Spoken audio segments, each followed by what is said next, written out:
morning, everyone. Really good to see you again.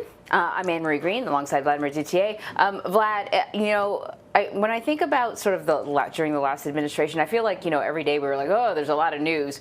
But often, much of the time, the news was President Trump tweeted about something, everyone's reacting, blah, blah, blah. Now when we say there's a lot of news, it means, there are new confirmations to the cabinet, legislation that's being, floated, an impeachment trial that's, on the verge of happening. I mean, these are all really, truly newsworthy things. Yeah, it was only just a few weeks ago, Anne-Marie, that for 4 years, the news cycle was oftentimes driven by a tweet from the President of the United States. And it usually meant that reporters had to track down whatever it was that the President was suggesting or whatever it was the President was claiming in his tweets, which oftentimes took away from other really important things happening, not just here in the United States, but all around the world. And now we're sort of seeing a difference. The former president has basically been sort of, MIA. He's playing golf and he's living his life, but he is not part of the news cycle unless you count the impeachment, which is coming up next month. And it is the second impeachment process against former President Donald Trump.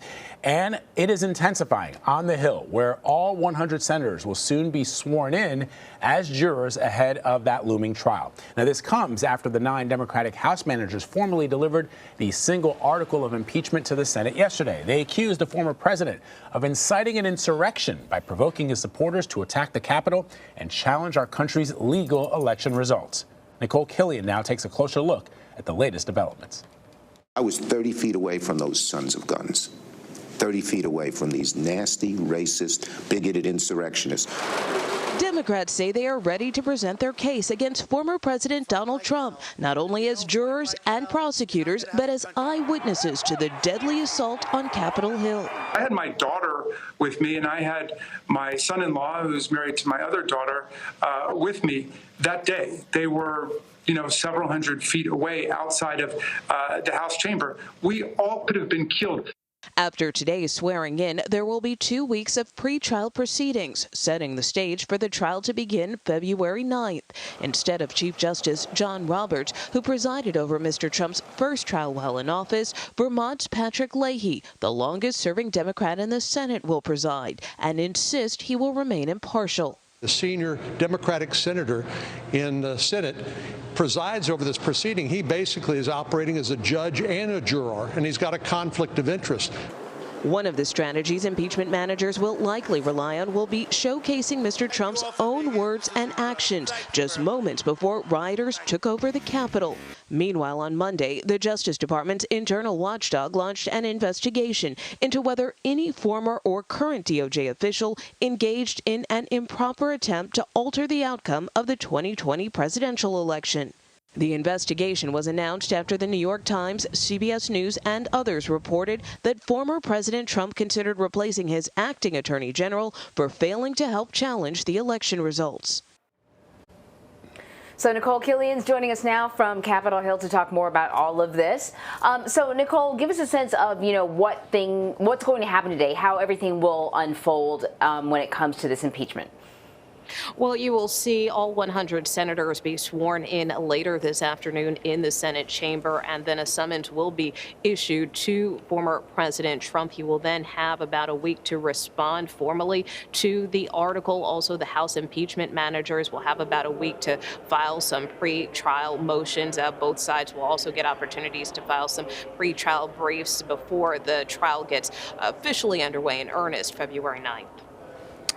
So, Nikole, we saw in your report Vermont Democratic Senator Patrick Leahy will preside over the trial instead of the Supreme Court Chief Justice John Roberts. Explain to the audience the rationale behind this. Well, basically, it comes down to the fact that, Senator Leahy is the Senate pro tem, and in essence, that is a constitutional officer. And in that role, it allows him to preside over the Senate in the absence of the vice president. And so in that role, according to his office, the president pro tem has historically presided over impeachment trials of non-presidents. And so Senator Leahy has said that it is a position that he takes very seriously and that he will be impartial. So, Nikole, can you just explain how this second impeachment trial is going to be different than the first one? Because, the first time the focus was on these conversations with Ukraine. Now we're dealing with, a deadly assault on the U.S. Capitol where the jurors are also the witnesses. Could all this impact Republican strategy, or will they defend President Trump?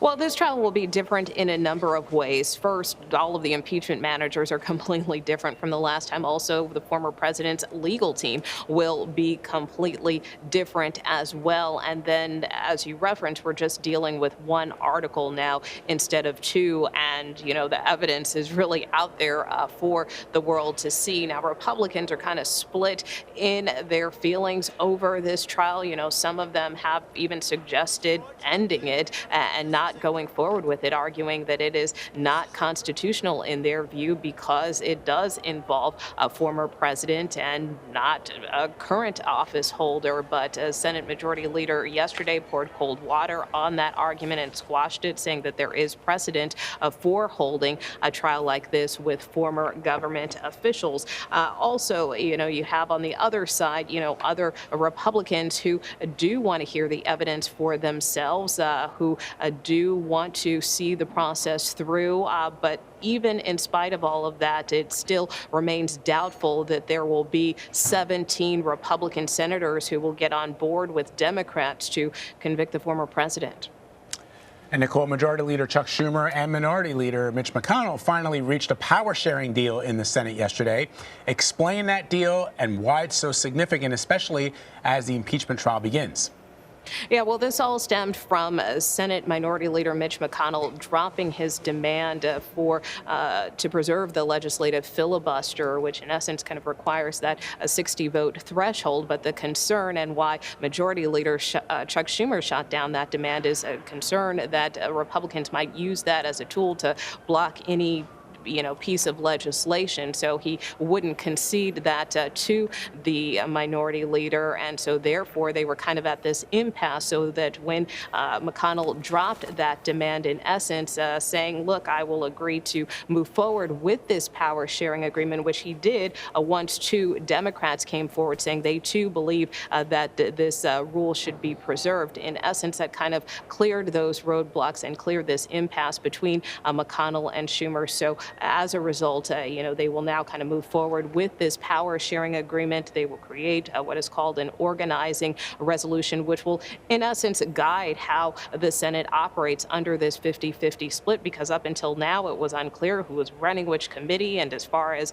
some of President Biden's nominees, some of those confirmation hearings couldn't even be scheduled because you didn't know who was running which committee. So now Democrats will get control of some of those key committees, but also this will kind of be akin to what we saw back in 2001 when there was a similar power sharing agreement. And, that also enables an equal number of members on each committee, and also kind of provides for equal resources and staff for the committees as well among both parties, guys. All right, Nikole Killion reporting from the Hill for us. Thank you, Nikole. You bet.